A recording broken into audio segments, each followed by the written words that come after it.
All right. What is up? Day 67. We're making things happen. 67.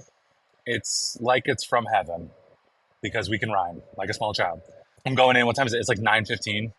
It's like an hour later than I usually am going in. Headed into the office for a shoot. I'm like so far behind. It sucks. But it's going to be good. It's going to be great. I'm acting and probably running camera and stuff. But anyway, we'll figure it out. I don't know why I am so late. I thought I kind of had it figured out.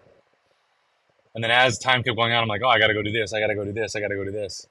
And it was like, now I'm late. So I don't know. I reached out and apologized. I was like, sorry, John. I'm late. I don't know why. But today's good. Today I got up, got a really good leg day in. It's the new higher volume, higher weight leg days. So a little bit volume in some instances, a little bit more weight in other instances. And we really went for it. So at one point I felt like the Hulk busting out of my pants, which was awesome.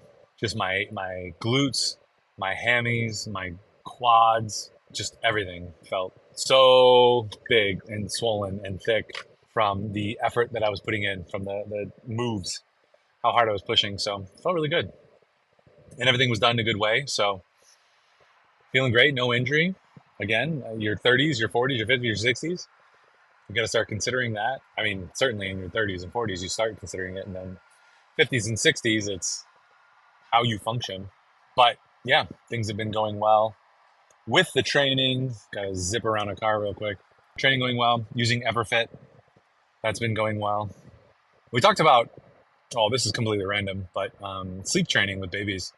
And it's interesting, like sharing, here's some things that I've learned and, whatever with my family. And, it tends to be different for every baby, every child, but at least being able to share and talk about things that worked for you. So it's some things that other people can experiment with is really great. So a friend of mine was just asking like, hey, what do you do? Our baby cries a lot. Not sure that lady should be on the road. She got her left blinker on. She moved into the right, halfway into the right, almost hit me. Good job. Good job, lady. Now they're trying to move traffic around so they can do some work. Okay. Don't worry. I'm paying attention to traffic. I'll be safe. Babies are all different, but what works for you, like sleep training our kids, it's a little bit different for every kid, but we've gotten them to the point where what are we doing here, car? Get out of the way if you're not going to go the speed limit. See, I have no patience for dumbasses. You got to get over, old man. When I'm older, I'm going to get over. I'm not going to be a turd about it.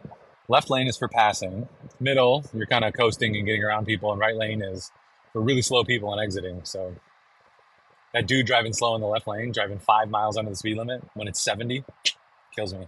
But sleep training, so finding the balance of letting the kid cry versus they need something, and figuring out those cues.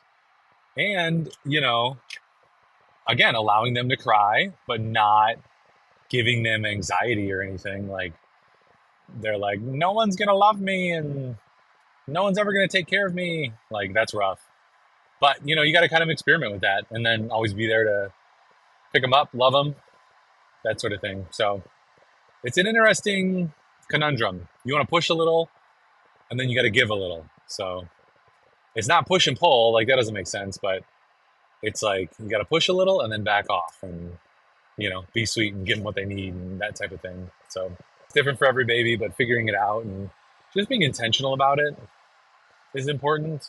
The intentionality. So, but it is called sleep training. So figuring out a regimen and trying to work into that regimen and getting them into that as soon as they can. And that's the key phrase, as soon as they can, is great.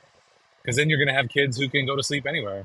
And certainly Sebastian probably has a little bit more trouble going to sleep than other kids, but he'll go lay down and, he doesn't cause any problems and he seems to get good sleep. But he says he'll lay there for like a half an hour or an hour. I don't know if I believe that. I got to test it sometime. He's my 11-year-old. I got to test it sometime to see if it's like legit or if he's just making crap up. I just passed where the speed trap is, so I was like, oh, I better slow down a little bit. So sleep training. I got to sleep train myself. I had the tape on the mouth for the longest time, but then I ran out of tape.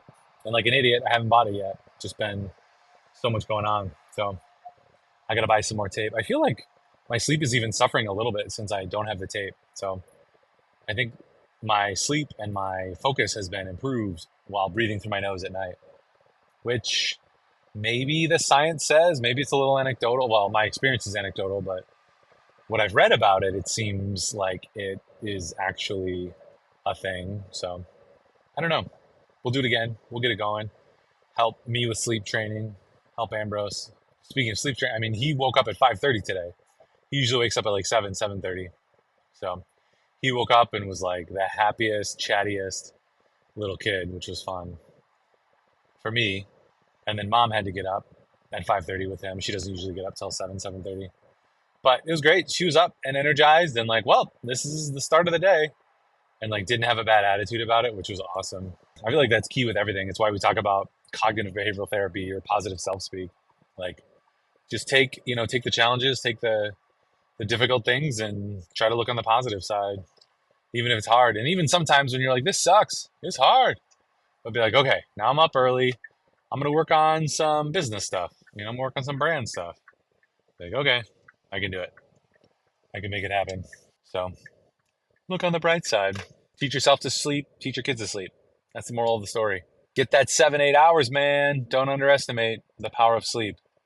If you're having trouble, you're probably not sleeping enough. All right, that's what we got. Day 67. Thanks for hanging. If you're vibing, hit that follow. We're trying to get to 1,000, and then I think I can do a stream key and some other things on TikTok. And I have a series of content that I'm producing for training for friends that I'll probably also produce elsewhere. So, or put elsewhere. So TikTok, Instagram, kind of get it on the appropriate socials, YouTube, and share that content. So keep an eye out for that. It'll be fun. It'll be fun to share that stuff. It's kind of my daily tips or weekly tips on how to do things based on all the learning and training that I've gone through. So follow for more of that content. All right. That's it. That's what we got. Do good, be great. See you next time. Bye.